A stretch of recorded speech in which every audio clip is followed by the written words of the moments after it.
diplomacy.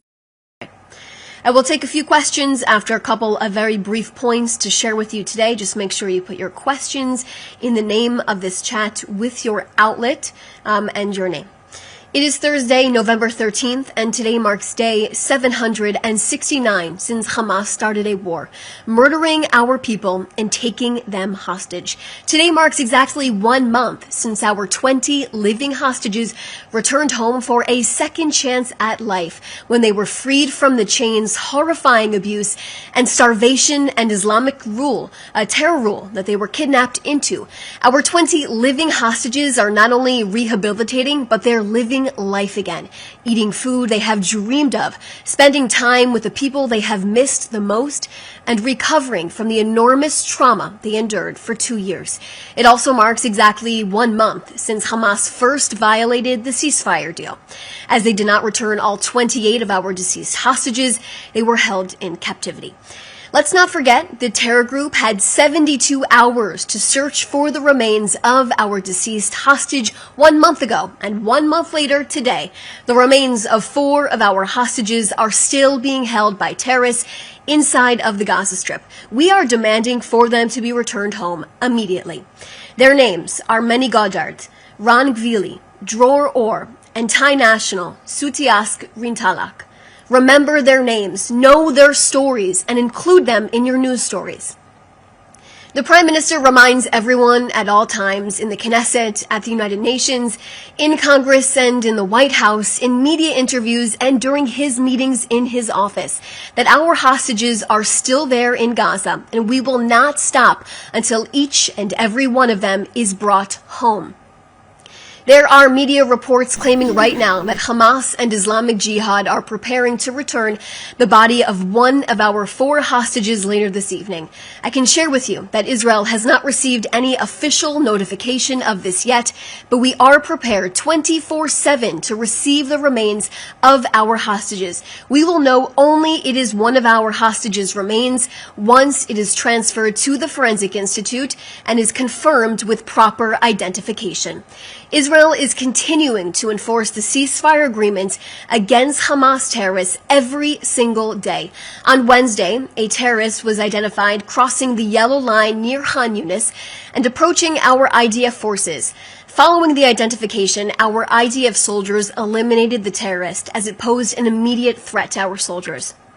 Additionally, on Wednesday, while IDF troops were operating in the area of Rafah to dismantle underground terror infrastructure, all in accordance with the ceasefire, they identified 4 armed terrorists on the eastern side of the yellow line within Israeli operational control.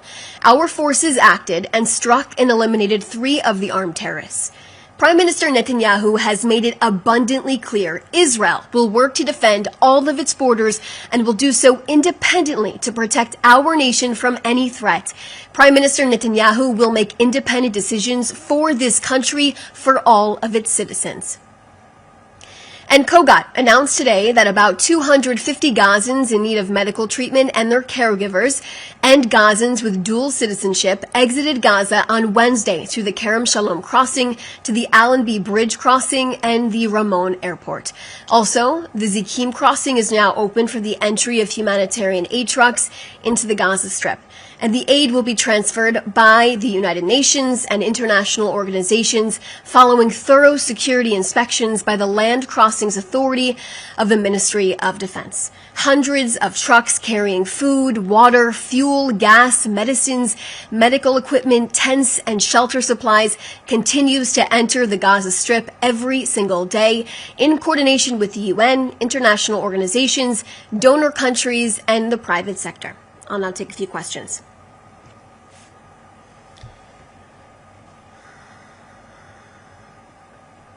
Okay. So the first question is from Dan Williams, Bloomberg. Question for the briefing. Is Israel preparing part of the yellow zone for renewed Palestinian habitation, even in the absence of a Hamas disarmament and ouster in the Gaza Strip? If so, where, for how many civilians, and with what end date? So Israel will maintain overall security control of the Gaza Strip. And of course, all details in the 20-point plan will be followed. Israel will continue to uphold this 20-point plan. Alexander Cornwell from Reuters. All right, this is a very lengthy question. U.S. Secretary of State last night expressed concern about the recent wave of settler violence in the West Bank. Overnight, Chief of Staff Eyal Zamir condemned recent settler attacks, according to Israeli police.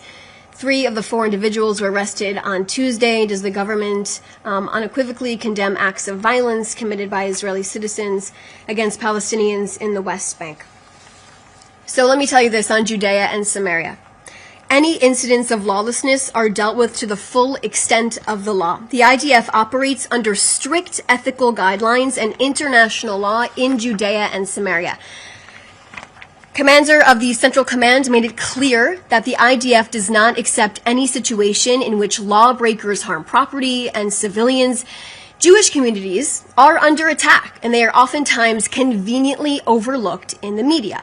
Israel has experienced a wave of terror perpetrated by individuals, many of them very young, inspired by vicious incitement in Palestinian social and traditional media, urged on by the Palestinian leadership. The Palestinian Authority systematically rewards people for attacking and terrorizing Jews, and the more serious offenses, the more money they receive. The abhorrent pay-for-slay initiative by the PA has continued, and the policy must stop, as it drives and it fuels terror against Jews.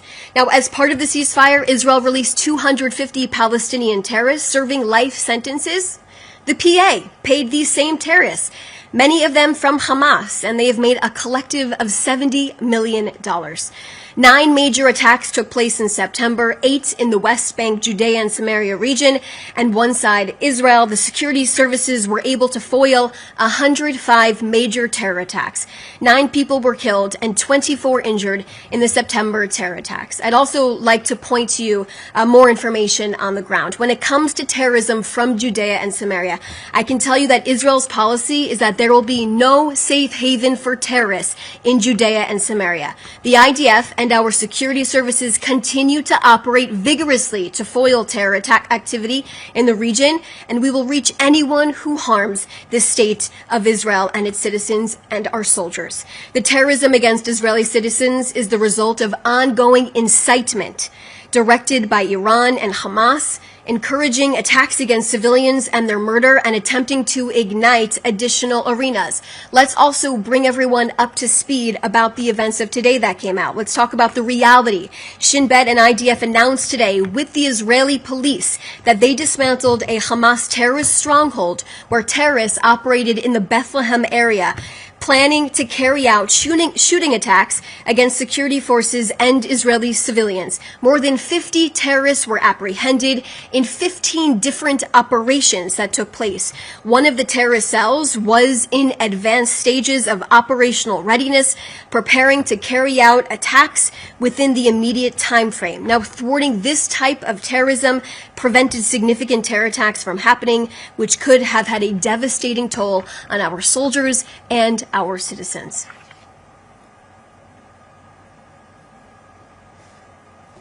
Those are all the questions that I see right now. If anyone else has any other questions, please feel free to reach out to the Prime Minister's office. Thanks so much for joining us today.